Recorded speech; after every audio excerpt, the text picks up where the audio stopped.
Merci. C'est Papa Djibril Gaye du quotidien Source A. Ma question va concerner un peu l'homme du match. Je sais que vous n'aimez pas trop parler singulièrement des joueurs, mais souvent on connaît Aliou Cissé qui a l'habitude de laisser les jeunes grandir un peu derrière, leur donner le temps de s'adapter. Et qu'est-ce qui a fait que Lamine, pour sa première CAN, tu l'envoies et il donne satisfaction? D'abord, Lamine, tout le monde le voit venir. C'est un jeune joueur, il faut le laisser tranquille. Encore, je le dis, il faut le laisser tranquille. Je vois déjà vos titres de journaux avec sa photo devant. Mais c'est un jeune qui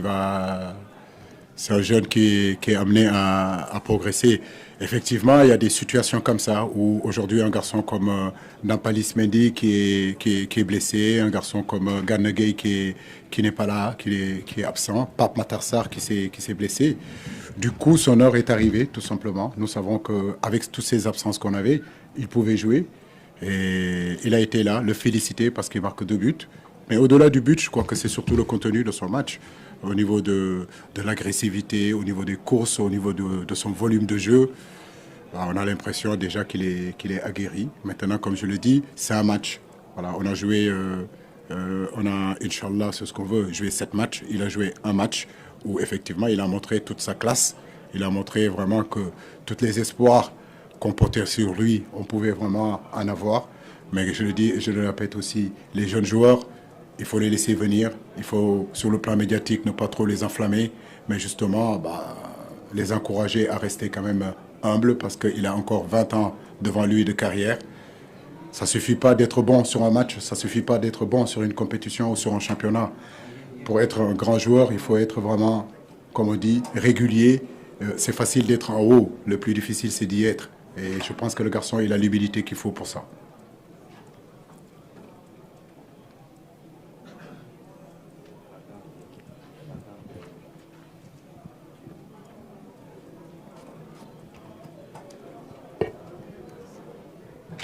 Merci. Bonsoir, je suis Angéline Aïcha des AT Communications ivoirienne. Alors, coach, le coach qui vient de partir dit qu'il est très satisfait de la prestation de son équipe. Vous, en tant que coach adverse, êtes-vous satisfait aussi de cette prestation? Le son est très faible, on n'entend pas ce que vous dites aussi. Comme ça? Je crois que c'est la même question que le monsieur m'a posée sur les sentiments que j'avais dans le match. Il a raison, il peut avoir fier de son équipe. Moi aussi, je suis fier de mon équipe. C'est un match qu'on a bien préparé sur tous les plans. Depuis pratiquement 15 jours, nous y sommes, nous le préparons. C'est une équipe qu'on connaissait.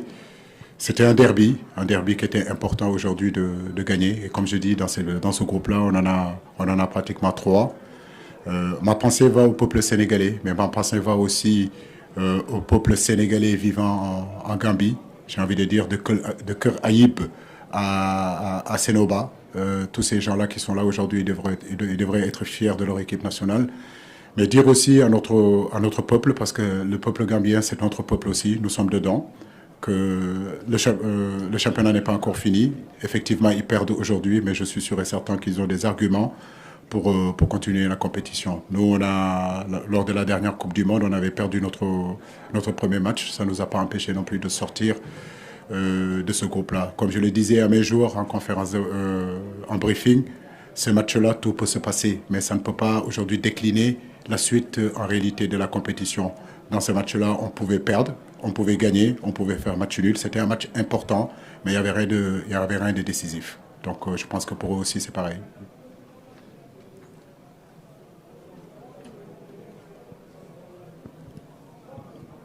Bonsoir, coach. Non.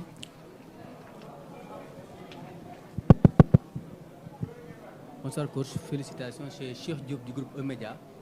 En fait, ma question concernait Abdou Diallo. On a vu un replacement un peu au milieu de terrain, mais en première période, le Sénégal avait difficulté à jouer, à créer des liens entre le milieu de terrain et l'attaque. Ne serait-il pas une solution également de changer notre joueur comme par exemple... Est-ce que vous pouvez parler un peu plus vite? Je disais que Abdou Diallo, par exemple, on a vu en première période... Abdou Diallo ou Habib Diallo? Oui.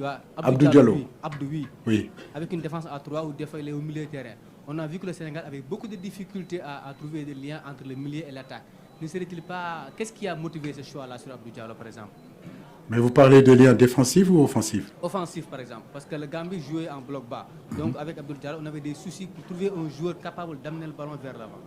Non, moi je pense que devant lui, il y avait Lamine Camara. Le football, ce n'est pas seulement attaquer, mais il faut, en même temps que vous attaquez, penser déjà à défendre. Voilà, donc si Abdou il est là, il ne fait pas partie de la ligne offensive, il fait partie de la ligne plutôt défensive de derrière. Donc quand on sort les ballons, effectivement, il fait partie de ce trio de derrière. Mais en réalité, à partir du moment où le ballon il est sorti, son rôle en réalité, c'est de rester quand même en équilibre. Et comme il a une formation en réalité de défenseur, c'est important d'avoir ce lien-là entre le milieu pour densifier notre milieu quand nous sommes bloc médian, mais aussi avoir la possibilité avec sa qualité technique aussi de sortir les ballons à 3.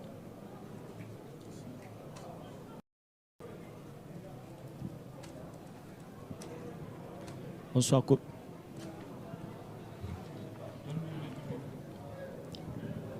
Bonsoir, coach. Bonsoir, coach. Bonsoir. Et Moustapha Alassani, le sportif 228 du Togo.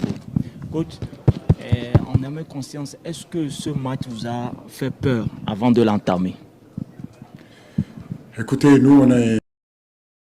C'est un mot trop gros, parce que, encore je le dis, je le répète, tout ça, ça ne restera seulement que du sport. Et il ne faut jamais qu'on l'oublie, que le football reste quand même... On a l'opportunité aujourd'hui de faire ce métier, c'est un métier extraordinaire. C'est ce que je dis aussi que vous allez au-delà du présent. Voilà, au-delà du présent, c'est les journalistes, c'est notre peuple, c'est normal qui veut qu'on aille en finale. Il faut d'abord gagner match par match. Donc la seule chose, je l'ai dit hier en conférence de presse, qui nous intéresse, nous, quand les gens nous parlent de ce qui se passe le 15, et ce qui va se passer maintenant le 19. Donc c'est match par match pour nous, ne pas penser au-delà de ça. Donc rester vraiment focus au présent à des objectifs. Donc on n'a pas eu peur, parce que quand même... Depuis 5, 6 ans, 7 ans, 8 ans, je n'ai pas besoin de le dire, vous savez ce que cette équipe-là est en train de fournir en termes de jeu, en termes de résultats, en termes de statistiques positives. Mais comme je le dis, il faut rester quand même humble, parce que c'est cette humilité-là qui est l'ADN justement de cette équipe nationale-là, parce qu'on sait qu'on peut perdre contre n'importe qui aussi.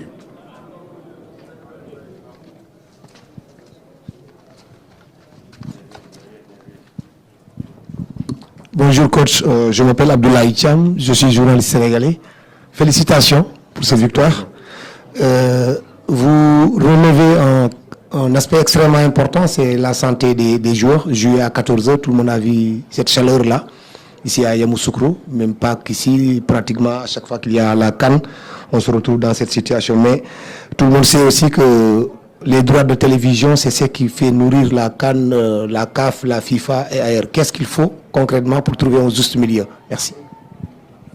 Bon, Président, merci beaucoup. Je crois que rentrer dans ce domaine-là, qui n'est pas mon domaine, mais si vous me demandez mon avis, je peux la donner. Je me rappelle, en 2002, au Sénégal, on se levait à 2h du matin, 3h du matin pour regarder les matchs. Donc, quand on parle de droit télé, moi, je veux dire que l'intégrité des joueurs, la santé des joueurs, il n'y a aucun droit télé qui peut être au-dessus de ça. Voilà. Et le spectacle, comme vous le voulez, je sais que vous êtes tous là pour passer une belle CAN, où vous allez voir du bon jeu, mais il faut favoriser les conditions pour ça. Et vous avez vu dans quelles conditions les joueurs ont joué. Encore, comme je l'ai dit, il n'y a pas que nous, hein. D'autres ont joué hier aussi à 14h. Pour la plupart de ces joueurs-là qui sont en Europe où il fait -5, -10, -15, se retrouver quelque part où il fait 35, 36 degrés en espace d'une semaine, de devoir s'adapter, c'est très compliqué. Et c'est pour cela qu'on en avait parlé aussi lors d'une conférence de presse, de dire que ce serait bien aussi qu'on regarde ces heures de match. Je vois que à la mi-temps, les projecteurs sont allumés. Je veux dire, si on met des projecteurs dans un stade, c'est pour qu'on puisse jouer le soir. Voilà, c'est vrai que c'est difficile. C'est pour cela